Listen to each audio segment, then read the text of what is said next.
Pierre Paulhan, il y a, le nom l'indique, quelqu'un qui est important dans votre vie, c'est votre grand-père, il s'appelle Jean Paulhan. Votre grand-père, vous avez eu la chance de le connaître jusqu'en 1955, parce qu'il habitait la même maison que vous.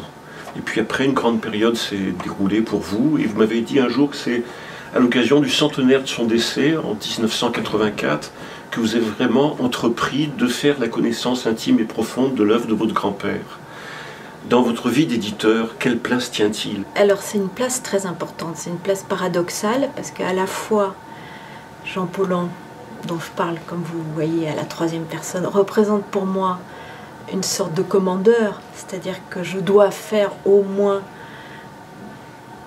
non pas aussi bien, mais au moins je dois être à la hauteur de ce nom, ça c'est sûr,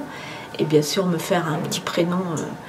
là-dessus. Mais c'est aussi pour moi une sorte de dragée haute, c'est-à-dire que la présence de mon grand-père, qui est pour moi très présent dans ma vie, à la fois parce que je me suis beaucoup occupée de ses archives, j'ai beaucoup plongé dans ses archives, donc il y a beaucoup de choses que je sais par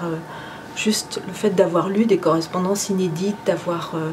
vu des manuscrits qui n'ont jamais été publiés, ou avoir une connaissance intime de la biographie de quelqu'un par les papiers laissés. Et ça, c'est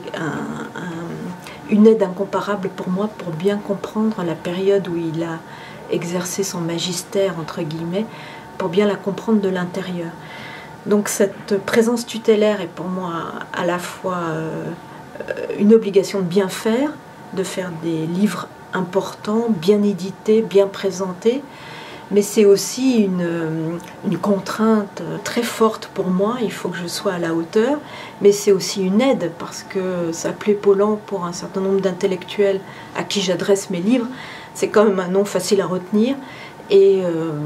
voilà, donc il faut juste être à la hauteur de ce nom et faire en sorte que mon prénom ne départ pas dans l'histoire. Jean Paulhan, c'est sûr, c'est un personnage intimidant, mais j'ai beaucoup envie de retenir aussi un autre aspect de son caractère, à savoir que c'était un homme dont on disait à juste titre que c'était un homme d'une extrême bonté.